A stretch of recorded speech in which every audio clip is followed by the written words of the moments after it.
Okay, Absolutely. so all right, let's begin.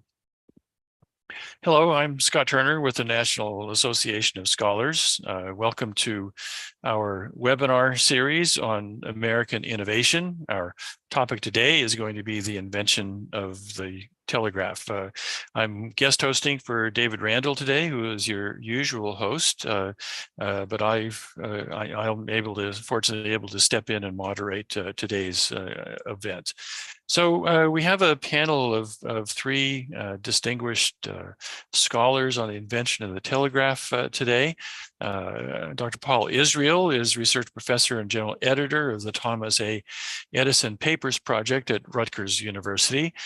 He's the author of Edison, A Life of Invention, From Machine Shop to Industrial Laboratory, Telegraphy in the Changing Context of American Invention, 1830 to 1920, and Edison's Electric Light, The Art of Invention. Dr. Tom Nonnenmacher is chair of the Department of Business and Economics, and Patricia B. Tippy, endowed professor in economics at Allegheny College in Pennsylvania.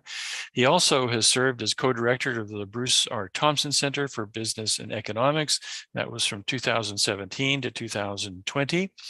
He's co-author of Institutional and Organizational Analysis, Concepts and Applications, and he did his PhD thesis on the development of the telegraph industry. And our third panelist is Dr. Bill Kovarik. He's a historian and professor at Radford University. He serves on the board of directors of the Society for Environmental Journalists, and he's on the academic advisory board for the Virginia Center for Investigative Journalism. He's also a book author. His books include, among others, Revolutions in Communication, The Forbidden Fuel, and Mass Media and Environmental Conflict. So welcome, gents. We're really pleased to have you here. Looking forward to what you have to say. Just a little bit of housekeeping first. Each of our panelists will have about 12 to 14 minutes to give a short presentation. When their presentations have finished, either I will jump in for a short amount of discussion, lead a short amount of discussion between us. During the time that we're having our webinar, I'd like to encourage everyone to drop their questions into the Q&A panel. We can certainly do it in the chat panel as well, but we prefer them to be in the Q&A. It just makes it easier to curate these questions. And so then we'll go on for as long as the questions are there, with a hard stop at about 90 minutes in. So again, welcome to all of you. We're very pleased to have all of you here. Okay, so we're going to start off with Paul. Paul, welcome. Give me a few minutes to just get a few seconds to get your presentation up here. There we are. And I will now share my screen. All right, let me just do this here. And all right, there we are. And let me just make this big. Okay, great. Are we there? Okay. So, all right. Paul, take it away. So go on to the next one. Okay. Just try. There we are. So I want to actually just begin by talking about telegraphs in general. So telegraphs were actually invented in the late 18th century in France. They were semaphore telegraphs, and they were for military purposes. And in fact, when the American telegraph begins, this is the context in which Morse is working, is that there's a desire for this kind of telegraph. So go on to the next. So in the early 19th century, you begin to get the development of electrical science, and some of the people working in that area are trying to think of ways to communicate. So summering essentially has a different wire for each letter and number. Cook and Wheatstone figure out a way to make it a little bit simpler, but not much, and it requires a number of wires. Go on to the next. And it's really Morse who comes up with the sort of what becomes the standard telegraph. However, Morse is an interesting character. He's a painter. And so you see him up at the upper left there. Next to him is his canvas stretcher receiver. And below that is the port rule. It's what a typesetter would use to transmit. And he comes up with the code that you see in the patent there, but it's really the guy on the lower right who's important to all of this. His name is Alfred Vail. He's the son of Stephen Vail, who has a large ironworks in Morristown, New Jersey, that had been involved in the development of early steamship and steam locomotive technology in the US. And Alfred had gone over to New York to the college that Morse was teaching at, so they got to know each other. And they end up working at the Speedwell Ironworks. And you can see what Vail did. He took that receiver device and made it into a nice mechanical instrument and simplified the transmitter to send dots and dashes. And together they developed what became the American Morse code. Go on. Also at the university was this fellow, Leonard Gale, who was a chemist who taught Morse about batteries. And he had read about and communicated via letter with another fellow named Joseph Henry at the University of Pennsylvania, who had done a lot of work on electromagnets. It's really Henry's work that allows Morse to understand how to design a way to transmit over longer distances. So if we go on, so as I say, in the context of this was congressional interest in Telegraph, and they decide to fund Morse's work. And so he gets $30,000, close to about $7 million today. By 1844, there's an additional $10,000 to lay a line. This guy, Ezra Cornell, up in what's now Ithaca, New York, where Cornell University is founded, comes up with a way of putting the lines underground. They build a line between Washington and Baltimore, and it later gets extended. Go ahead on. So the question is this going to be part of the post office system, or should private enterprise take over? And what ends up happening is that, in fact, it becomes private enterprise.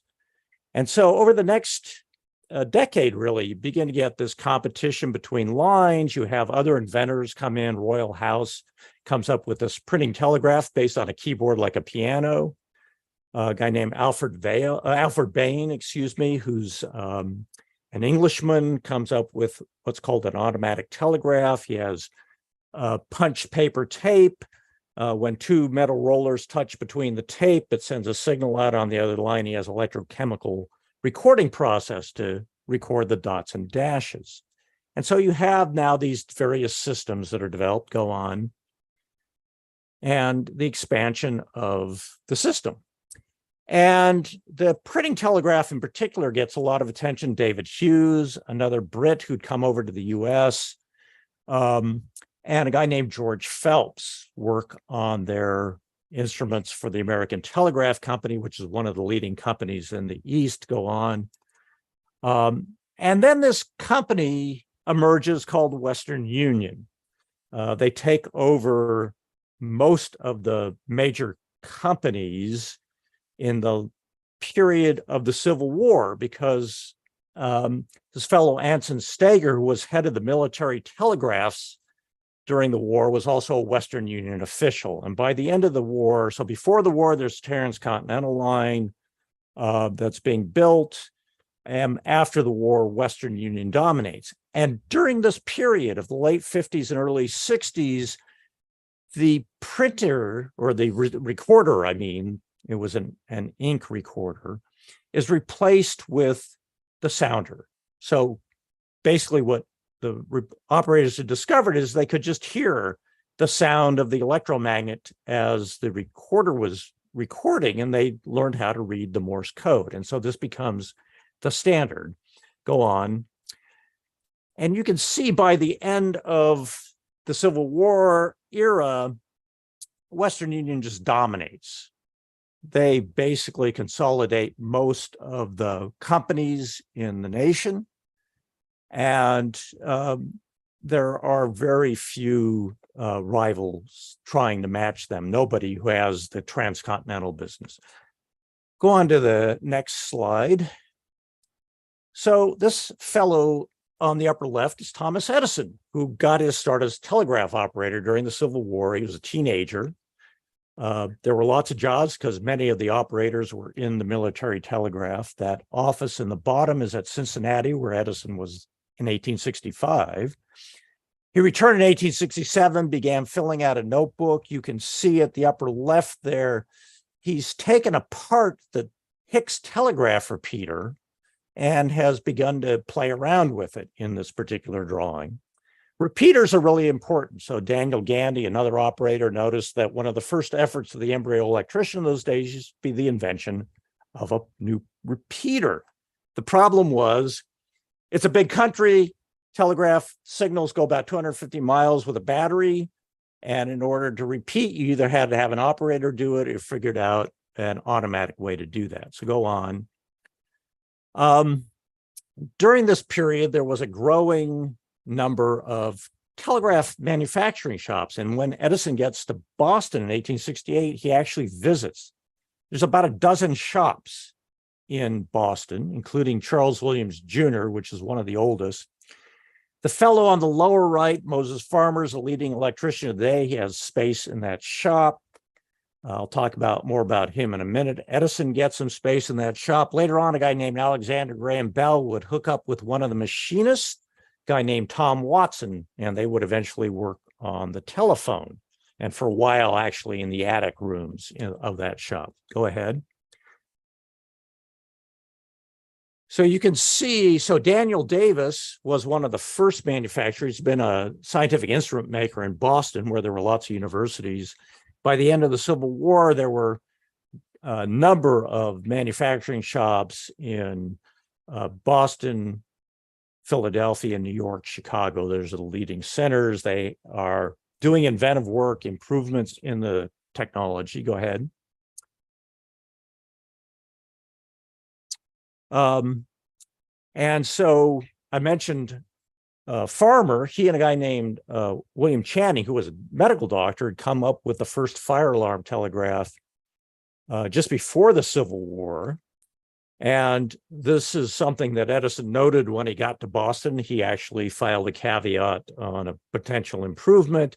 You can see the original system at the top. By the time Edison is working on fire alarm telegraphs, the Gamewell Company is beginning to dominate that industry, and it still exists today as a company providing fire alarms. Go ahead with the next.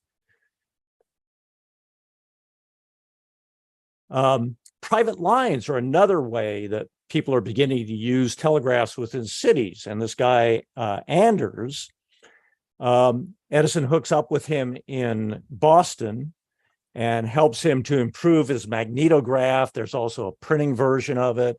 Edison later goes to New York, where he hooks up with a guy named Frank Pope, another key figure in the telegraph industry, and they come up with a printing telegraph for private lines, so that you didn't need an operator to send a message from your manufacturing shop in one part of town to your office or storefront in another. Go on. The biggest area of major technological development was in what we call market reporting. So a guy named Edward Callahan, at the end of the Civil War, 1866-67, develops the stock printer, the first stock printer. It's actually just called a printing telegraph at that time. Marshall Lefferts becomes head of the company in 1870, and he talks about how they're going to dominate this industry by controlling the patents and the inventors. And amongst the inventors, a guy named Thomas Edison, who had developed a little printing telegraph in Boston and set up a little exchange at the gold exchange in Boston. But it's not just the gold exchange, the stock exchange, the oil exchange, the cotton exchange, the produce exchange. Anything that was buying and selling commodities began to use these printing telegraphs, and they become very important. Go on. Edison ends up in Newark, New Jersey. He'd been in New York for a brief time working for the Gold Exchange, where he developed an improved printer, and then briefly was out of a job, and then Gold Stock discovered him and his inventive capacity, and a couple of members of the board of directors signed a contract with him to provide him with a small shop and a machinist and tools to work on these printing telegraphs. This becomes Edison's first shop. The Newark Telegraph works go on, but he eventually has a much larger shop in Newark. Yeah, there we are. Whoops, go back one. I'm sorry, go forward. There we go. There we are. Okay. His universal stock printer becomes the dominant machine on the stock exchange in 1871. Western Union takes over the Gold Stock Telegraph Company because they're worried about all these urban telegraphs transmitting commercial news. And so they want to control that market, which they already have a commercial news department that's providing information for newspapers through the Associated Press and other means. Edison now has a reputation. So George Phelps, who had been one of the inventors for American Telegraph, had become the head of the shops at the New York shop of Western Union, was one of their inventors, go on. And Edison had developed quite a reputation. So here he is. He has a big shop now in Newark. His shop is on the left. He's not in that picture, but his universal stock printer and the private line printer based on his universal stock printer are there. And on the right is Western Electric shop. A guy named Elisha Gray had joined with a fellow named Enos Barton, and they had been funded partially by Western Union through Anson Stager, right? Remember him? And that had become Western Electric. And so they were developing the same sort of technology. Go on. And Western Electric expands its shop. There's Elisha Gray. It's very much like Edison's shop. And you can see that it has a little laboratory for experimental work, and mostly because of batteries. Continue on. This is in 1875. By that time, Edison also had a laboratory, but a much bigger one. And he did that because he'd gone to Britain for the automatic telegraph system he had developed to try to sell it to the British Post Office, but the lines went underground, and then and that interfered with the signal, developing what was known as induction. He tried it on the submarine cable, the same thing. He wasn't getting good results. And it was because submarine cables and underground wires created electrical interference called induction that American telegraph systems weren't concerned with. And so Edison discovered that telegraph engineering in Britain was much more scientific. Continue on. And as he had done in Boston, he visits the telegraph companies, manufacturers in London, including the Elliott brothers, and discovered all of these electrical test instruments that had been developed by Sir William Thomson and some others in the industry. Thomson was a leading scientist in Britain of the day, later became known as Lord Kelvin. He's the guy who develops most of the electrical testing instruments, and he did it in connection with the development of the Atlantic cable. Go on. Edison gets back, sends a big order to Elliott Brothers, sets up a little lab with every conceivable variety of electric apparatus, any quantity of chemicals for experimentation.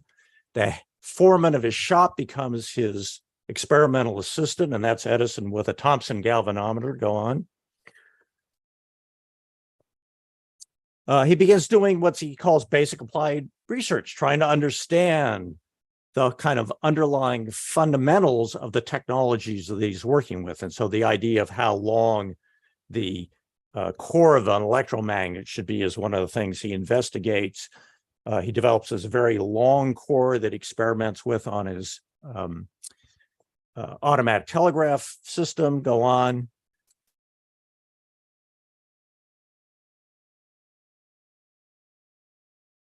And he develops a very short core that becomes the basis for a system he calls quadruplex. In Boston, a guy named Joseph Stearns, when Edison was there, was working on duplex telegraphy. Edison was also working on this, sending two messages on one wire.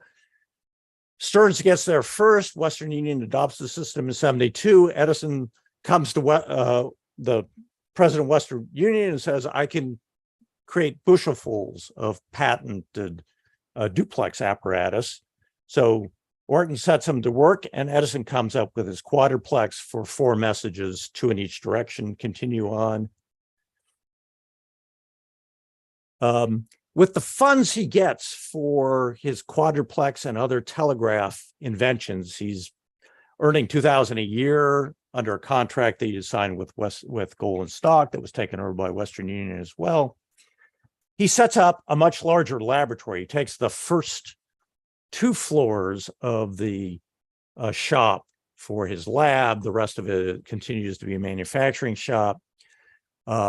He and Batchelor write up a whole series of stuff, not just telegraph devices, but other things. The electric pen is his first commercial device that comes out of his laboratory.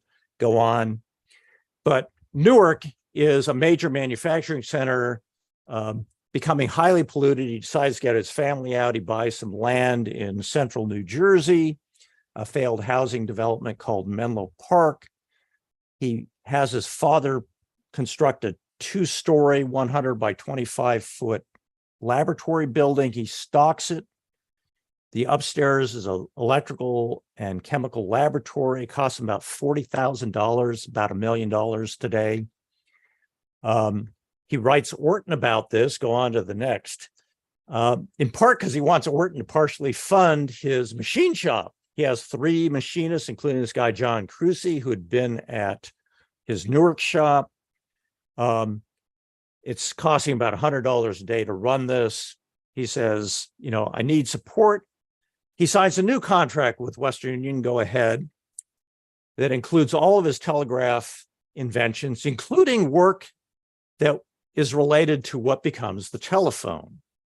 And in 1876, Bell announces his telephone. In 77, Edison comes up with his own version of that, which is a major improvement in terms of the transmitter. Go on. And by 1878, Edison is the leading inventor in the world. He'd invented his phonograph as well as kind of a recording device for telephones initially, and then it becomes an independent device. The Western Union Company, or at least the investors, the people on the board of directors, the investors in Drexel Morgan, the leading investment bankers, fund his work on electric light. Go on, it's about $3 million.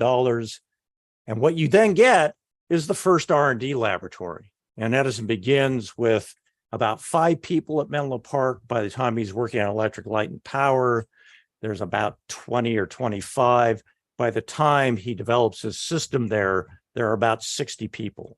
And so the telegraph becomes the foundation for modern R&D, and it's through Edison's work. So I will end there, and we'll go on to hear from the other presenters.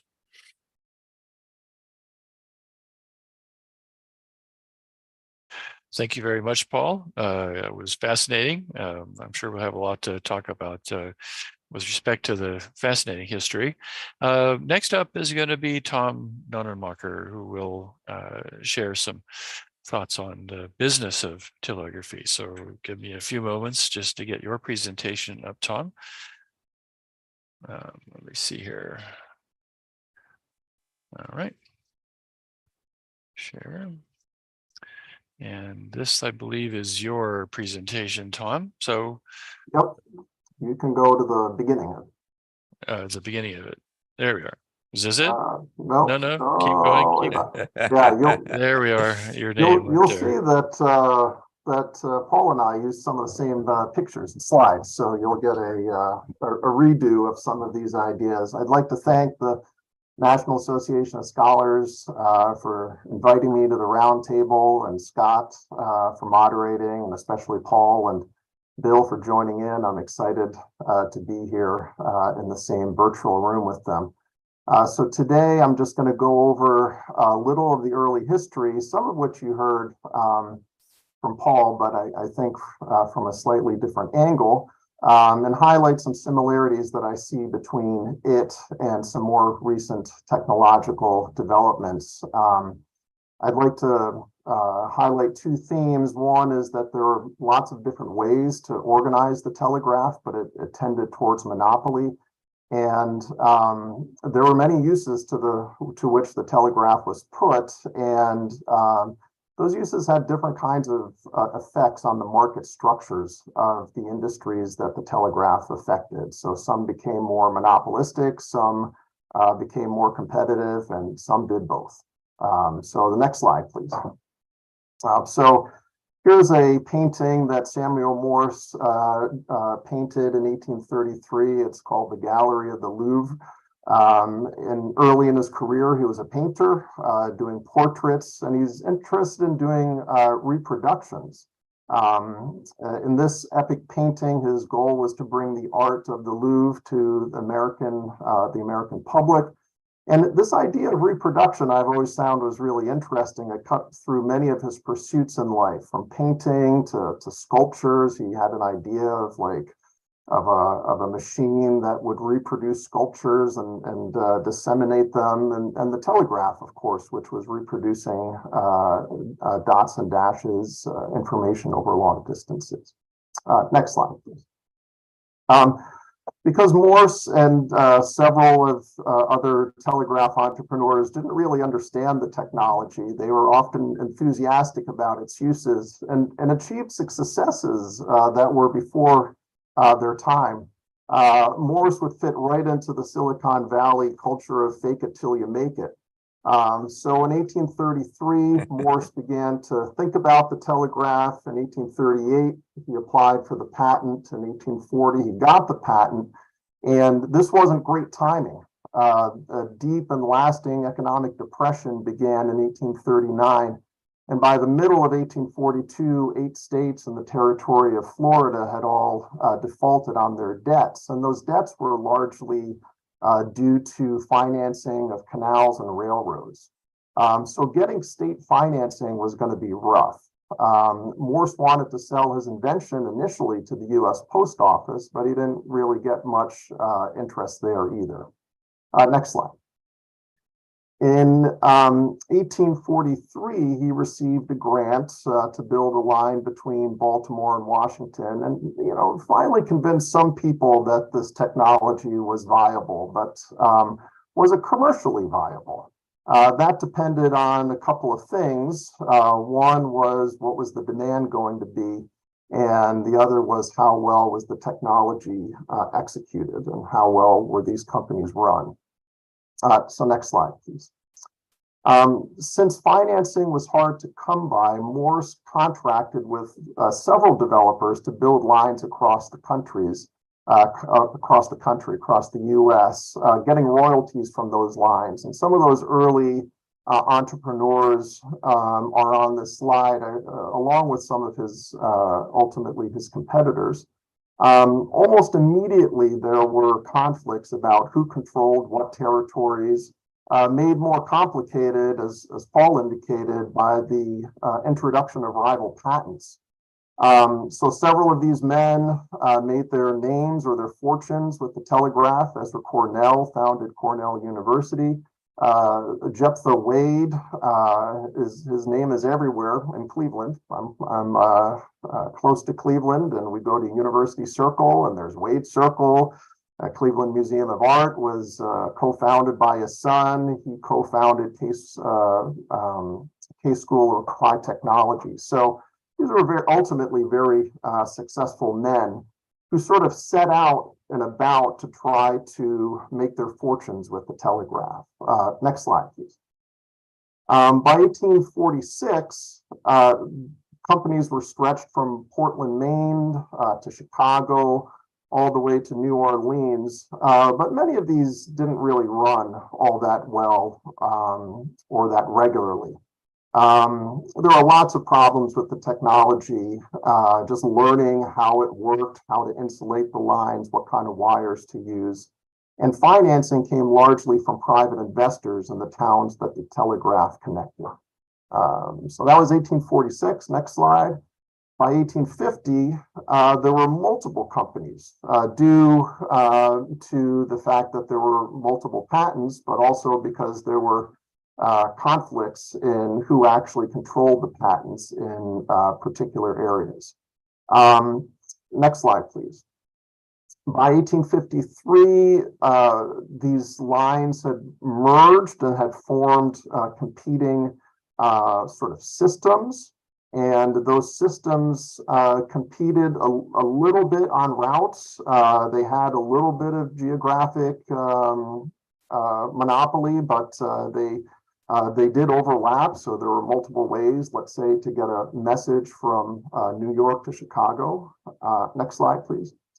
But by 1857, we had regional monopolies, and two of the major companies were the New York and Mississippi Valley Company, which ultimately turned into Western Union, and the American Telegraph Company, which ran along the Eastern Seaboard, which was kind of unfortunate because we had a civil war. And that cut that company's lines in two, and leaving Western Union really in a very strong position due to its good management, its location, the sort of happenstance, and its connections to the US government during the war. Next slide, please. So by 1867, we had a national monopoly. So we started off with something that Morse wanted a monopoly, essentially a government monopoly, and we ended up with a national monopoly, not the one that Morse wanted. The only real way to challenge this monopoly was to set up a rival system, something that Jay Gould did twice, and ultimately taking control of Western Union by doing so. So just this is the sort of midway of my talk. One lesson, I think, is that there are good reasons to organize the telegraph as an integrated system. It gained control over messages from beginning to end, both the technology of not having to hand transcribe the message every time it switched companies, and the knowledge of who controlled the messages really pushed the telegraph into this particular kind of integrated system setup. And while every country was different, they mostly all had to deal with the fact that the telegraph moved towards monopoly. And we had to sort of then think about public policy and what the response to that monopoly would be. Okay, so who was using the telegraph? Next slide, please. By the 1850s, it was obvious to many people that there would be synergies between the telegraph and the railroad. One was the right of way, right? We have a picture of the telegraph line right next to the railroad line in the bottom photo here. So they needed the right of way in order to connect cities. The other is that the US is huge and railroads couldn't double track all their lines. So they needed some way of scheduling trains and controlling the flow of traffic. And one way to complement that control system was to use the telegraph. Alex Field estimates that the telegraph saved the railroads almost $1 billion by 1890 by allowing them to single track using an American system of train dispatch. Just to get a handle on that, that would have been, in steel alone, it would have been 2.5 years of steel output to double track the rail lines. Next slide, please. But the adoption was really uneven of the telegraph by the railroads.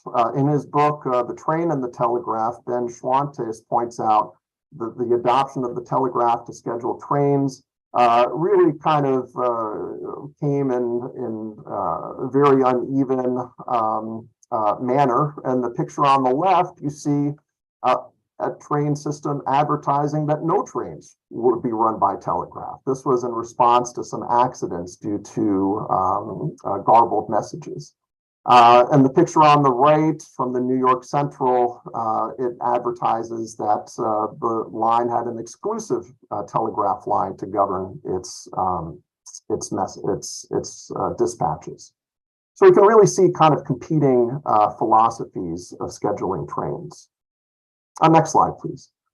There was obvious money to be made by newspapers and traders by using the telegraph.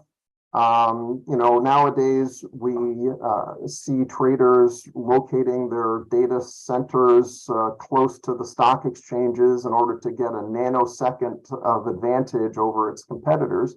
Back in the 1850s, the next fastest means of communication was the railroad, and having information faster meant money. And that meant that the telegraph was adopted pretty quickly by both the newspapers and the stock exchanges or stock traders. In her research, Sonali Garg shows that the telegraph contributed to the New York Stock Exchange's rise as the predominant monopoly stock exchange in the United States. Newspapers were the telegraph's largest customers. In his book, News Over the Wire, Menahem Blondheim shows that the telegraph shaped the news industry by scaling up and centralizing what was previously an informal system of news sharing between papers. And I'm sure that Bill is going to talk about this a little bit more later. But while the creation of news was being centralized into things like the Associated Press, the newspaper industry itself was becoming a lot more competitive. The number of newspapers in the US went from 1,600 in 1840 to 3,000 in 1860. So this, you kind of see the differential effect of the telegraph, both kind of creating monopoly and also creating competition. And finally, next slide, please. We have industries that really required the telegraph to coordinate production. Things like the meatpacking industry was transformed, centralized into places like Kansas City and Chicago. And dressed beef was then, and pork was then shipped to their final destination. Similar kinds of effects occurred with fresh fruit. Whole new industries were being created by the telegraph. And those new industries at the retail level, again, were pretty competitive, even though at the wholesale level, they could become monopolistic. So next slide, just to conclude, I think the telegraph is a really interesting precursor to modern networks, both for the development of the industry itself, as we look at how the industry changes and its effect on other industries. And so while the telegraph moved maybe inexorably towards monopoly, I think that its effect on other industries were more varied. When the internal costs of control were lowered, that is, it became easier to grow big, companies grew bigger, and they took advantage of that monopoly power. But it also expanded the size of markets, and that meant more competition. And how to deal with both the industry itself and the effects of that industry, it's this great set of public policy questions, and those are things that we continue to ask ourselves today. So thank you.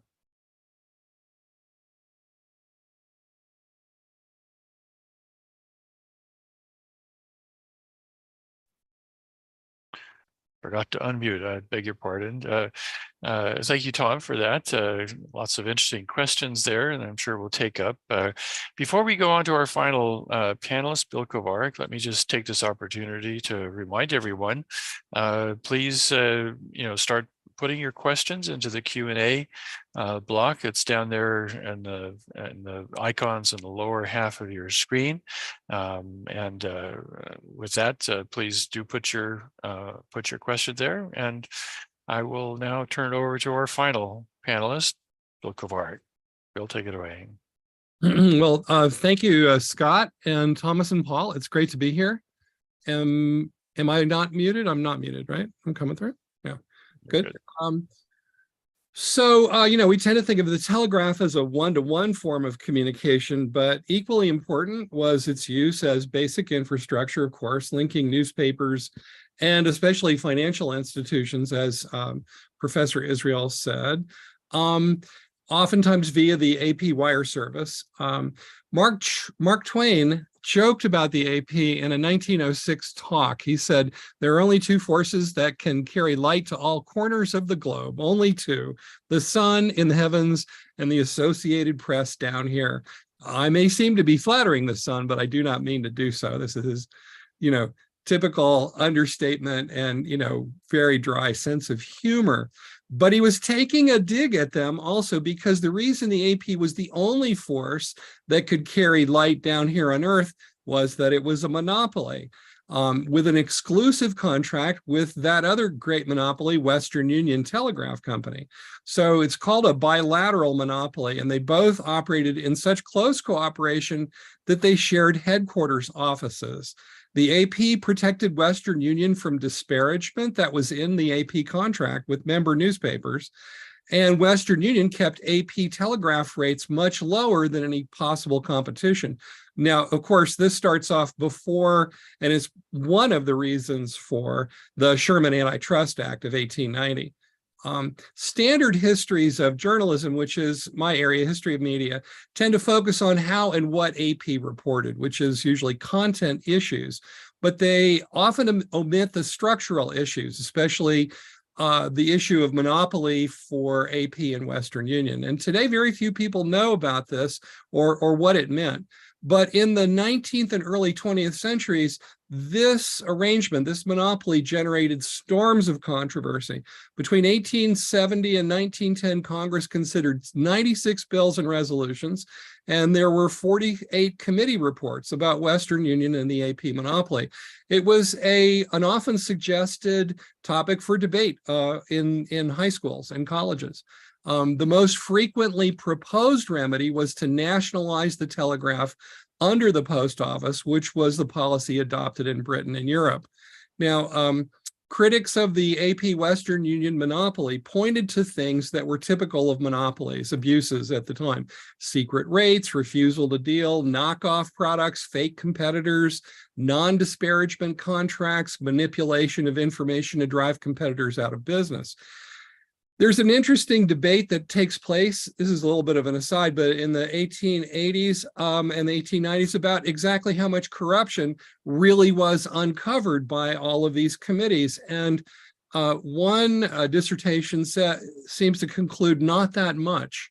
So on the other hand, maybe it was sub rosa, maybe it was the thing that we couldn't see. But there was a lot of heat, and we don't know how much fire necessarily. The leader of the AP Western Union nationalization movement was Gardner Hubbard, and he was a Boston attorney who financed technical experiments that he hoped would undermine Western Union's patents. Instead, sort of by accident, the experiments led to the invention of the telephone by Alexander Graham Bell in 1876.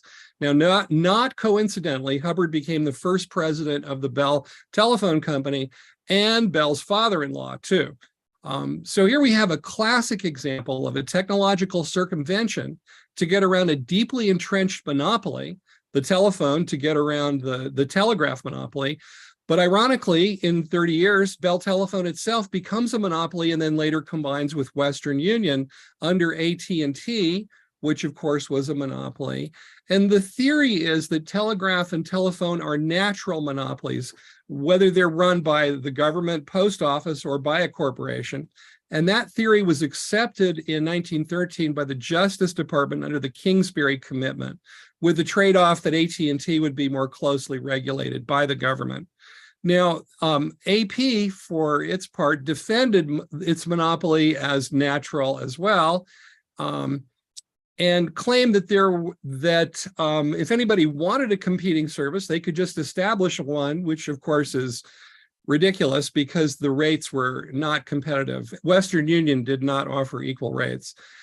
And since nobody did, AP said the service must be satisfactory, but actually there was a lot of criticism of the AP system.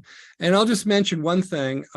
for the sake of time here, there's a wonderful series of articles about American newspapers in Collier's Magazine by a once famous writer named Will Irwin.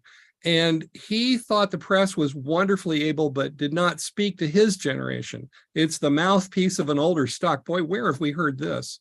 I hear it from my students all the time, and they love to see this quote, actually. It lags behind the thought of the time, speaking with a dead voice. And Irwin blamed the Associated Press.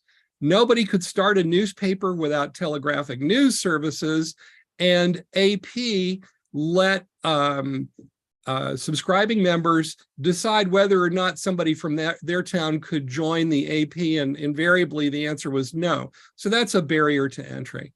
The way to journalism will be barred, Will Irwin said, for young men of brains and enterprise and purpose. So this was there was really quite a lot of controversy going on about this. Eventually, two competing wire services were established. They did not amount to a whole lot of competition. One was Scripps United Press in 1907, and then William Randolph Hearst's International News Service in 1909. Now, around that point, as part of the Kingsbury Commitment, the Justice Department started forcing Western Union to carry AP, International News, and United Press at equal rates. And then UP and International combined to form UPI in 1958, but they never really amounted to a serious challenge to AP. Now, the AP stubbornly fought change for many decades, and membership tended to distinguish the leading newspaper in cities and compete with competing dailies. So if you had AP membership, you were the leading newspaper for your town. And only Washington, New York, and a couple of other cities had competing daily newspapers with both having AP accounts. So it tended to compress the market, even though the market was expanding for newspapers, as Tom said, and it's true, there was a lot of competition.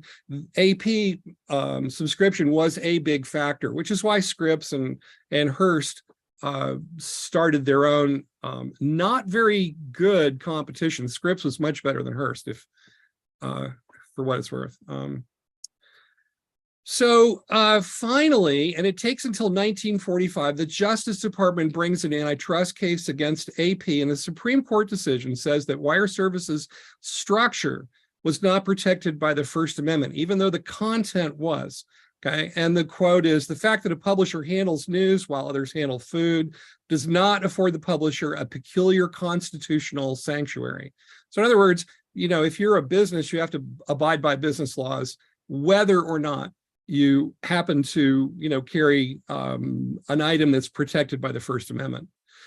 Now, there's a more tragic story about entrenched monopoly and systems that has to do with the radio telegraph, the Marconi wireless telegraph. And that, of course, begins in the mid-90s when Marconi is piggybacking on the work of Heinrich Hertz and other, you know, inventors or other scientists, and he's trying to make a practical invention out of these scientific findings, and he gets about halfway, you might say. He actually, and there's a wonderful book about this called The Continuous Wave by Hugh, I think it's Hugh Aiken, which I would highly recommend. But British Marconi was profitable, but the technology was frozen at an early stage, and its radios could not be tuned. That meant that there was only one possible signal that could be sent or received with Marconi sets.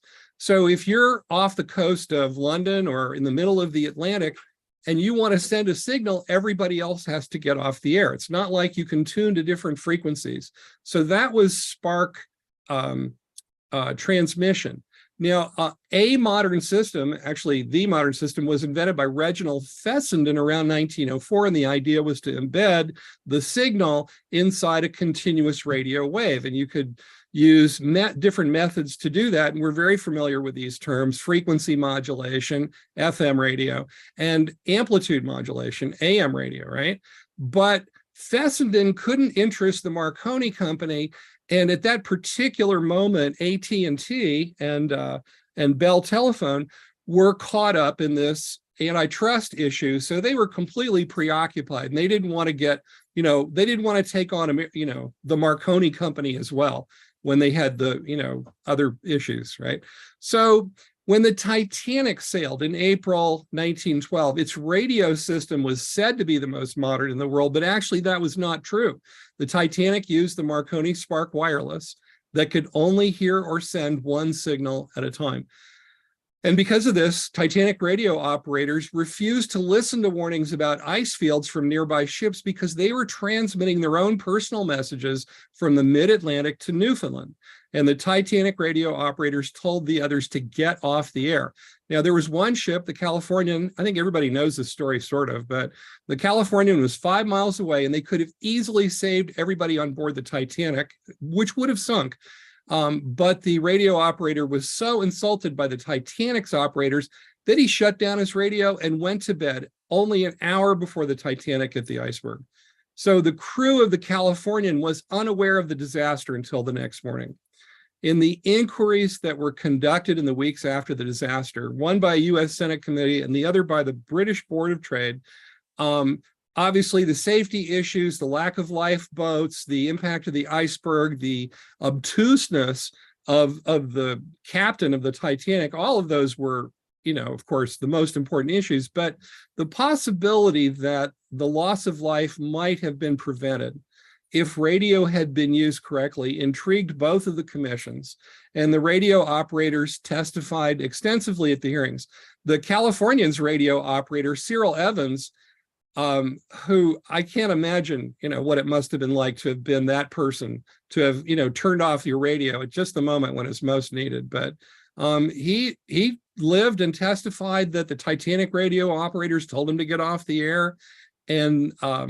And he was asked at these two different hearings, one in Britain, they asked him, the question was, do I understand rightly that a Marconi operator can only clearly hear one thing at a time? And Evans said yes. And a senator asked, can you take more than one message at a time? And the answer was no. So the fact that the Marconi system had performed so poorly raised questions.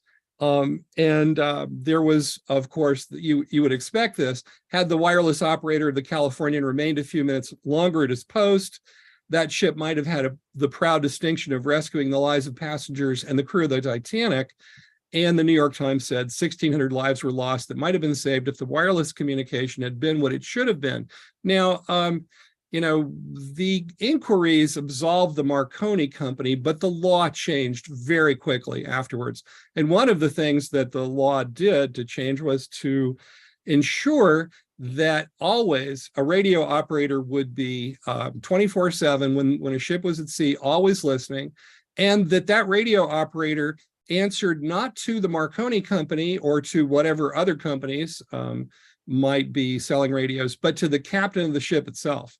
So there were two kind of removes, the idea that the radio operator was not really an employee of the ship, and that also they didn't have any standard regulations about this.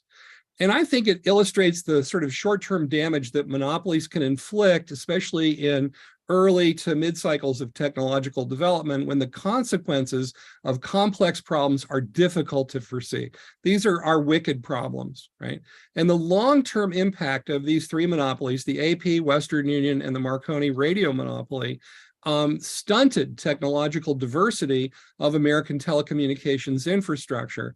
And there is a really interesting question. Do these technologies have their own inherent deterministic characteristics? This is an old grad school question. I know everybody's asked this question, but, are the social, construction characteristics of these technologies such that you can anticipate change and mold the technologies?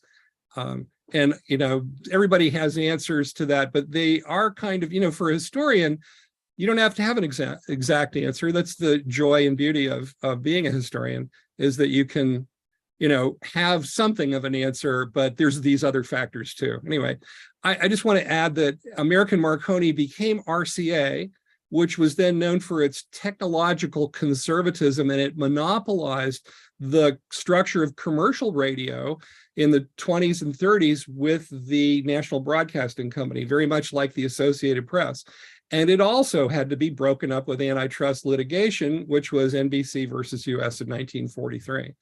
So the AP and Western Union monopolies, decreased all the competition between the newspapers, and the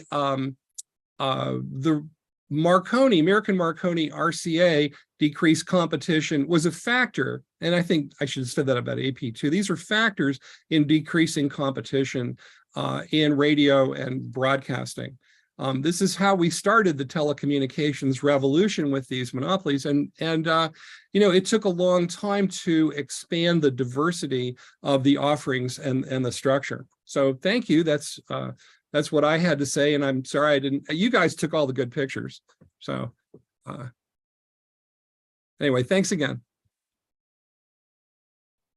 Thank you, Bill, for that really interesting topic. Before we launch into the roundtable and discussion, let me just repeat that as questions come up for our panelists, please do put them into the chat. And I'd also like to just point out that we've put up a PDF of a document for an article that Bill Kovarik wrote, the speaker we just heard from. And so that's up there on the chat, so please do visit.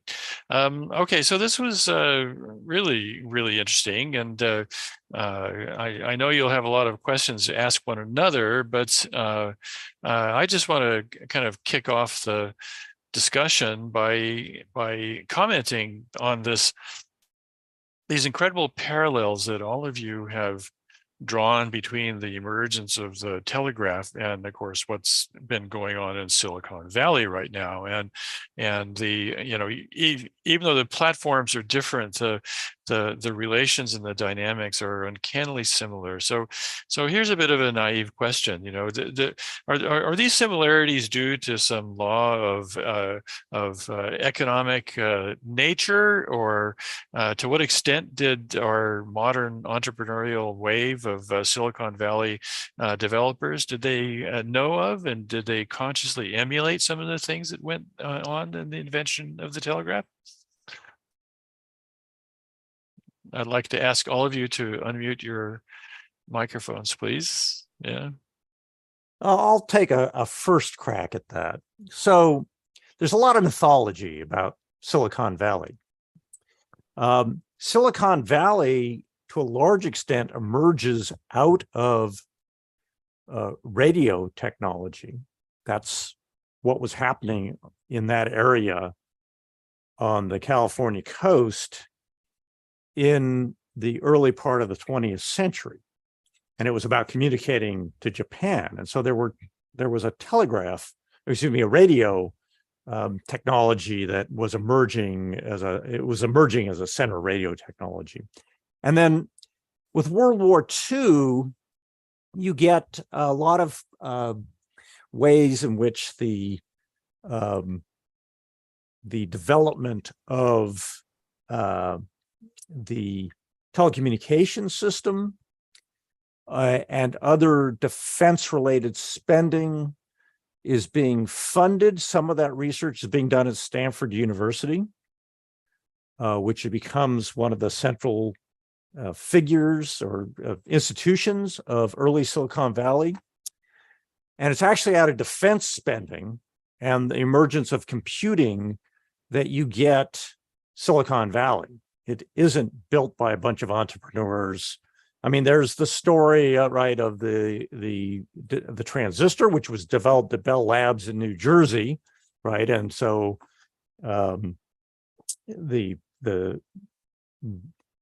that area around Silicon Valley also becomes a center for the early development of transistors because of people leaving Bell Labs and going there.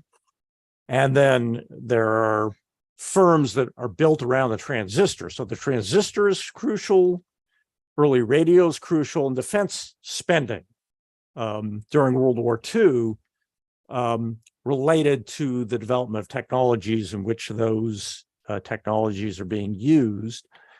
And then after the war, this becomes a center of research in telecommunications, transistor technology, and so forth. And it's also one of the places where the early computing internet system that's funded by DARPA, another federal agency, to connect computers across the country at universities, right? And so you can begin to see this connection between the federal government, defense spending, right? Because that's why DARPA was interested, was to have a secure telecommunication system, telephone initially, but then computing network, right? And it's out of that that Silicon Valley emerges. And so then you get this bubbling up of, sort of the PC and the Apple crew and all of that grows out of that environment, right? And some of the early internet networks that are being created are growing out of work that's being done in that area, especially around Stanford, Palo Alto, and so forth. And eventually you get to something we today call Silicon Valley, but to a large extent, it's an outgrowth of these earlier technologies. Transistors emerge out of the AT&T monopoly and Bell Labs, the defense spending in World War II, and then the Cold War era. And then you get, sort of venture capital beginning to invest in spin-offs of that, like PCs and Apple and so forth. But to a large extent, the creation of Silicon Valley is a myth. Okay. Yeah, I'll jump in and just maybe go in a slightly different direction than Paul and just talk about communications networks. And so I think that, if we think about internet service providers today and sort of the way that market looks, we have, I think probably there's, a reason why we have a limited number of them in the country. There's probably some economies of scale. There are economies of scale. There may be sort of natural monopoly. I think there are market forces similar to what was in the Telegraph pushing the industry in a particular direction. And we saw after AT&T was split up, we basically reconstituted that company, and we have more national level companies again. When I think about social media, there's probably other forces, related forces. There are network externalities that are forcing us to all kind of be on the same platform. Right? All my friends are on Facebook, so I'm on Facebook, and none of my students are on Facebook, and all of their friends are on Instagram, and so they're all on Instagram, and I'm on Facebook, and so there are forces doing similar things. Something that maybe Bill would be interested in talking about was my question for him. A sneaky way of asking it is to think about what are the similarities between sort of the debates about the telegraph being a common carrier back in the 1800s, that they had to take messages from everybody, they had to sort of provide service at an equal rate, and that was a real debate, and sort of net neutrality debates that are going on today, that these internet service providers have to charge all of the companies a similar rate regardless of what they're providing, right? So like Netflix can't buy faster service than or better service than other kind of broadband or big sources. I mean, we know what the big sources of internet demand are. It's Netflix and then other video services. And so is that like, are there like lessons to be learned today from kind of those debates that we were having back then? Sure. I'll hand it off to Bill. Yeah. Well, there are laws of network value, I think, that you probably teach in business school there, right, Tom? The laws of network value would be, they could be exponential. They could be just simply additive. I mean, how valuable is a radio network? It's just really as valuable as the audience. Or how valuable, there's Bergstrom's law, which is how valuable is a network like Amazon. And that's the extra value captured by not having to have a brick and mortar store, those kinds of things. So, and a lot of reasons that a lot of times people don't want to move to competing networks like Mastodon, for example, which I tried, but none of my friends were on Mastodon, so I went back to Facebook for a while. You do really need that kind of network effect, and that's part of the value of it. So then the question is, is this a centralizing force that's part of the deterministic nature of media? You know, it was Marshall McLuhan, right? Is the medium the message? And I have to say, not always, and not, you know, it's not every single instance and not in every single way. The antitrust litigation that was contemplated in last year's Congress had a lot to do with breaking up some of the parallel horizontal functions of Google, of Facebook, and so on, so that the advertising function, the advertising sales function of Google would become a separate company and not tied. So the tying arrangement was kind of interesting that way. So there might be a centralizing network kind of function, but that's really just the economy of scale for, you know, lines or for networks, and not all the associated services where all of the money is.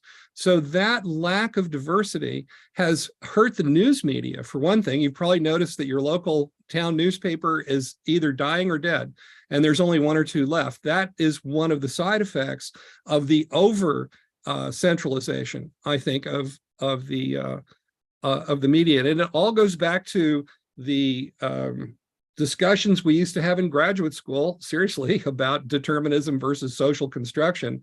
And the Telegraph was one of them, Edison's electric light, and the fight between Westinghouse and Edison Electric and those others were part of the, there isn't any answer. It's not like one or the other. It's like, which one is the weaker and which is the stronger force relative to the particular technology that you're looking at.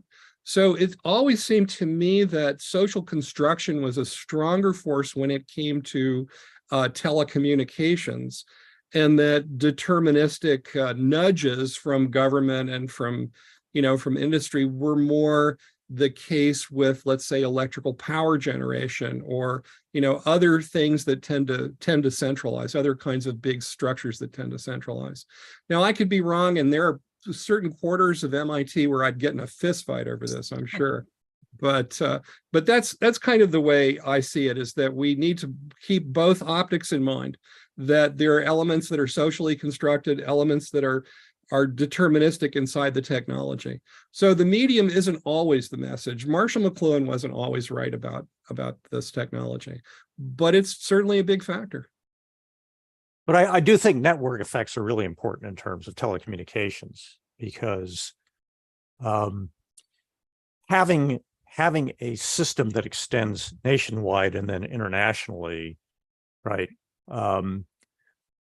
enables the reach of any customer, right? You don't necessarily need that with electric light and power, actually. And the grid is something that emerges much later than a national, telegraph or telephone network does.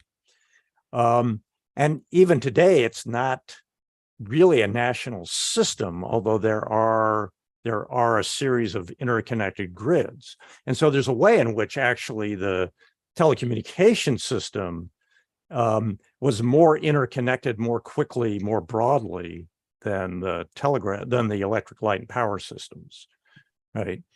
Today, in fact, the internet, unlike what our students think, is not a wireless system, although that's at the end of the day, that's how most of us connect, is wirelessly, but most of the system is actually a wired network, originally built on telephone lines and undersea cables that are in the same location as the original telegraph undersea cables, the original telephone undersea cables, and that now are the internet cables. And so there's this long history, even of the international character of telecommunications, right, that you can see embedded in the seafloor, in a sense.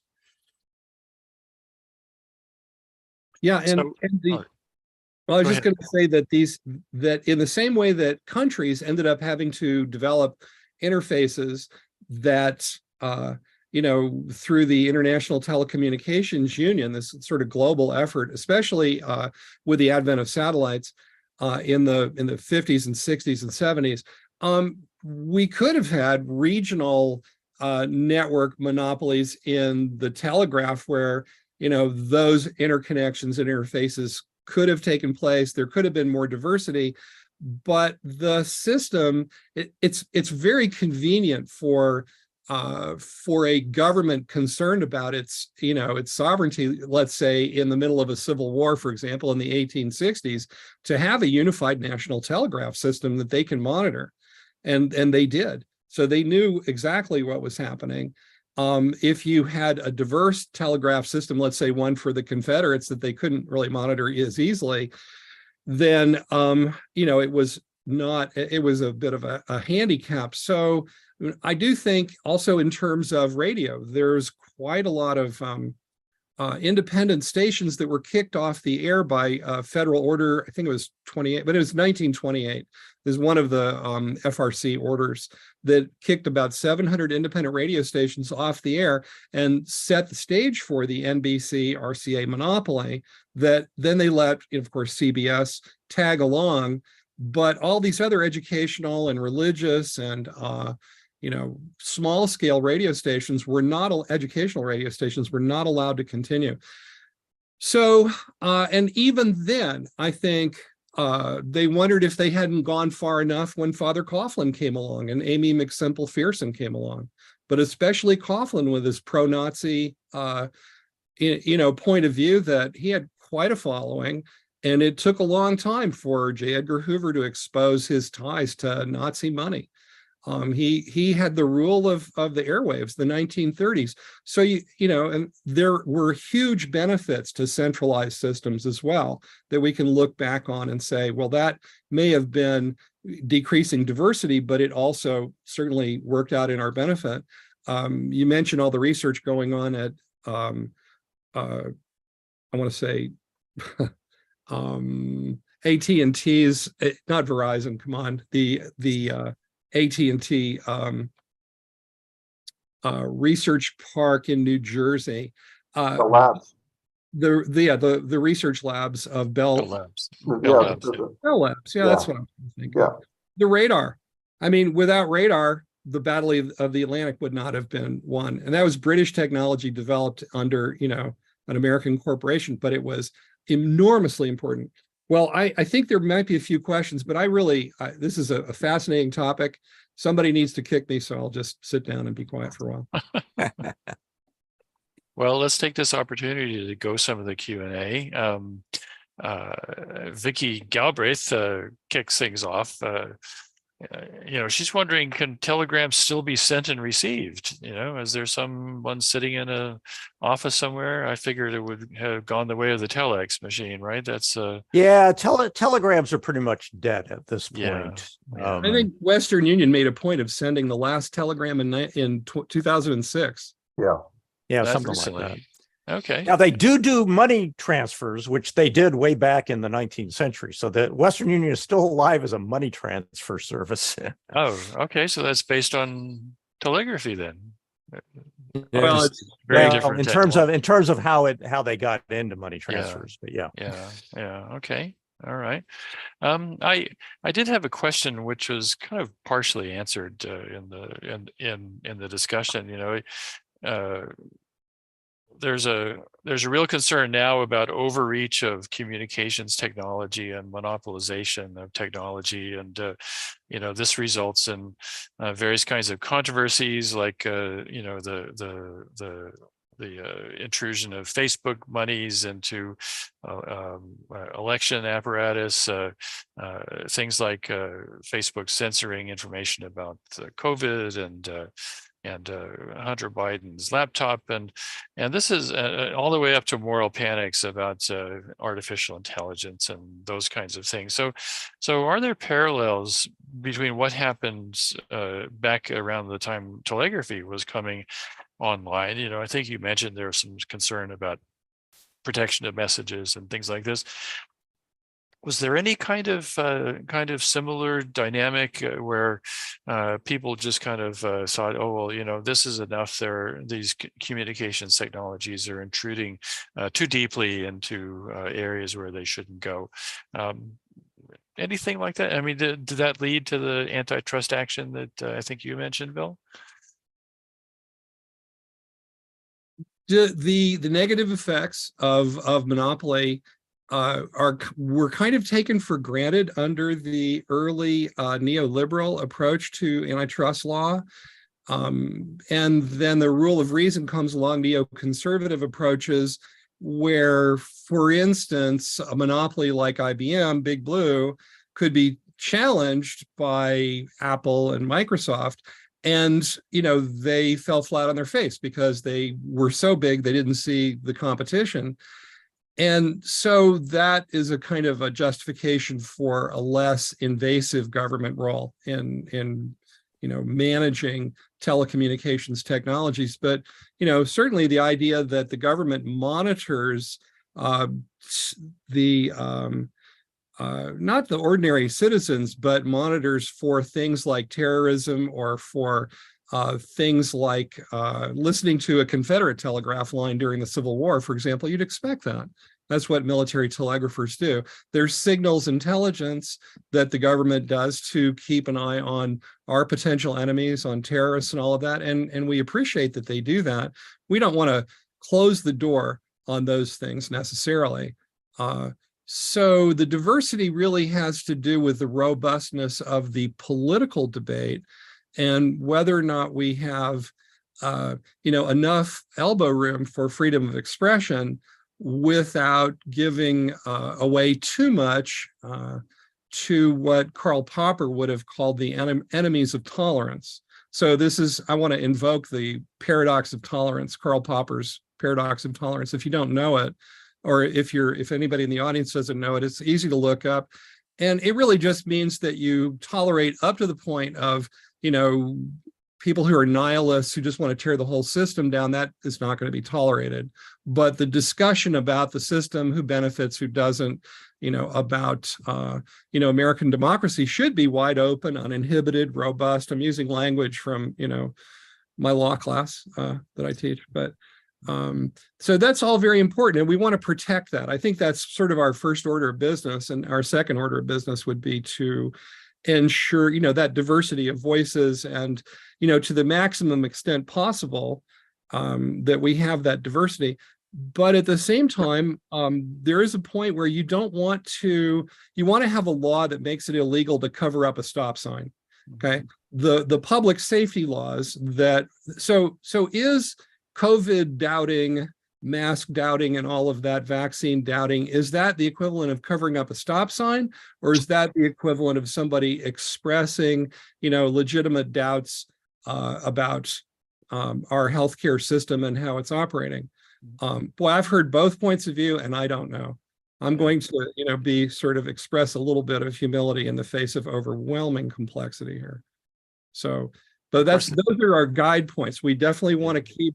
We want to keep the channels open, and we want to be aware of, you know, what's truly, truly dangerous. Yeah.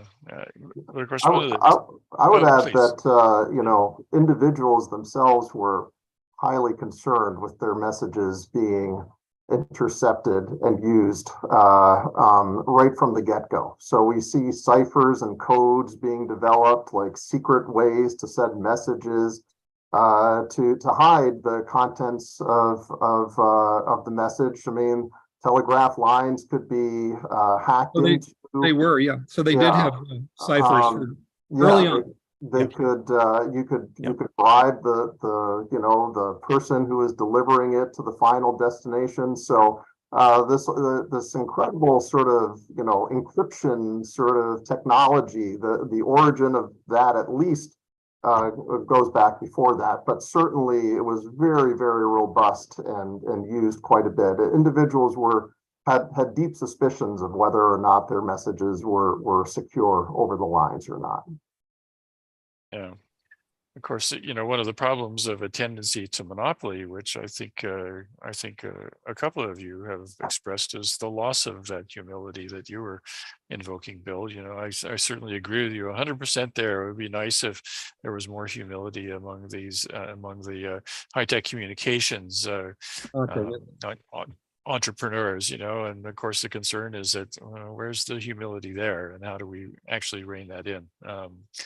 Back to the questions.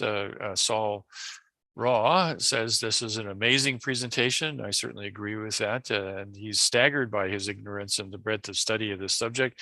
Maybe he's being a bit too hard on himself, but he goes on to say the most non-specialized education is so incredibly superficial. So that leads to two other questions. How can people who don't know about the amazing development of telegraphy, where can they go to actually find out, aside from obviously your articles and things, is there a good source for them? And then there's a subsidiary question: do we educate our students about this now, and could we do it better?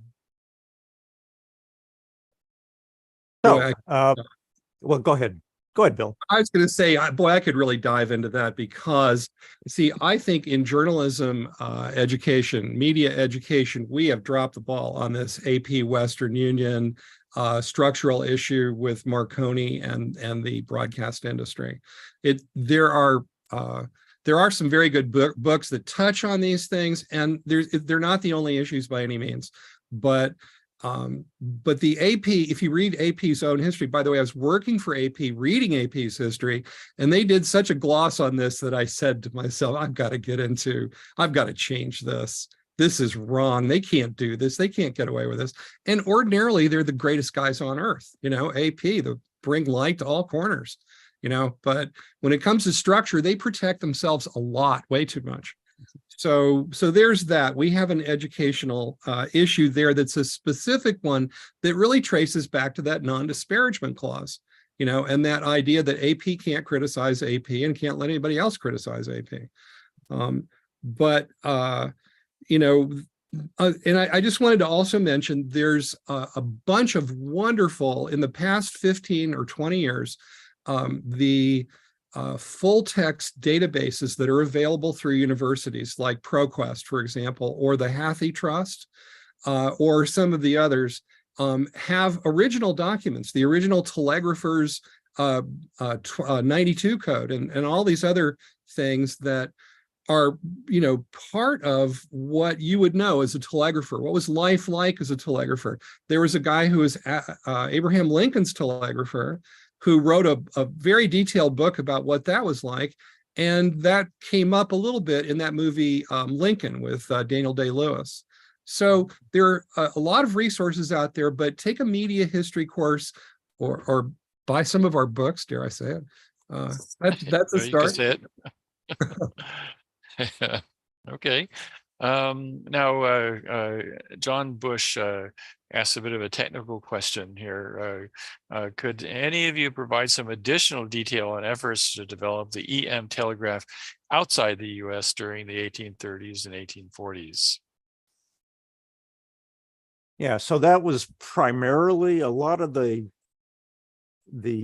development of European telegraphs in particular, and then telegraphs that spread to their various colonies, were largely government supported affairs. Now, there were some early private telegraphs in England, for example. The Cook Wheatstone started as a private system. It also hooked up with the railroads, but it wasn't long before the postal telegraph system. So you can see the connection, right? So I asked the question, postal telegraph or private line? And that was the big question when the telegraph emerged. Should it be part of the postal system, right? Because it was seen as something that was about the same kind of communication that postal systems were set up for, which were government monopolies. And only in the US did it remain private. In every place else, it became a government-run monopoly. And this was also the case as it spread to various European colonies as well. I would say that there were some important technical developments, but I think the leading developments in the period of the 1870s and 1880s were actually the ones that were taking place in the U.S.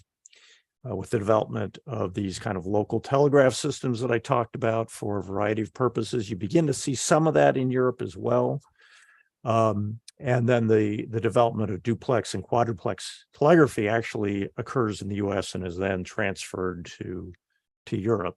In Europe, you have more automatic recording technology, mostly ink recorders, which are much faster than operators, but really most well suited when you have a long message, which is one of the things that worked against automatic telegraphy in the US, where most messages were short and they were business messages for the most part. About 80% of the customer base of Western Union was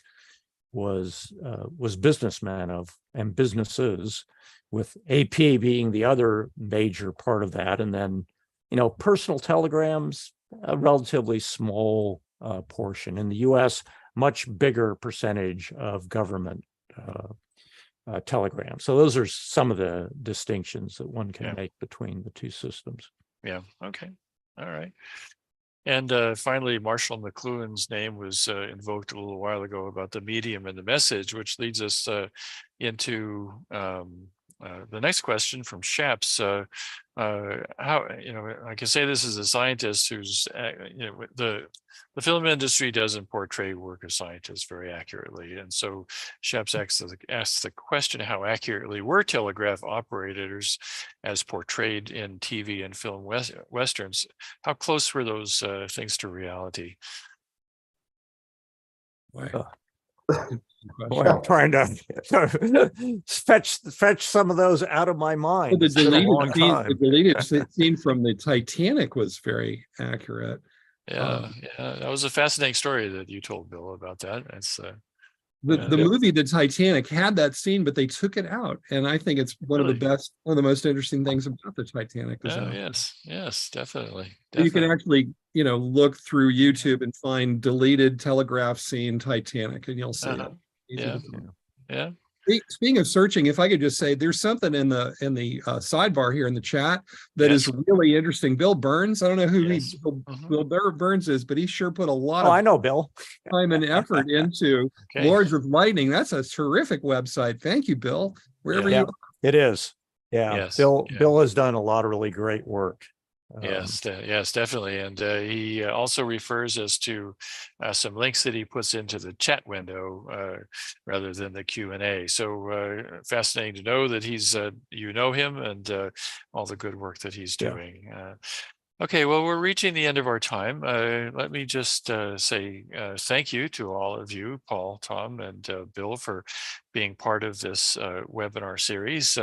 At this point, we put out a few plugs. We hope you've enjoyed this webinar. If you like what we do, if you're not a member of the National Association of Scholars, please join. We are expanding into technology and the sciences at a great pace right now, and I think the organization is doing some good work. And then finally, to put in a personal plug, the webinar series that I normally host, called Restoring the Sciences, we'll be having as our guest tomorrow at 3 p.m. Eastern, Bob Manzer, who will be, or Rob Manzer, I beg your pardon, who will be talking about his essay on the Academy's path to illiberalism. And so please, if that interests you, please join us. And we'll also have another lively discussion as we had today. So Tom, Bill, and Paul, thank you so much for joining us. I really enjoyed it. And the recording of this will be up on YouTube momentarily. And so without further ado,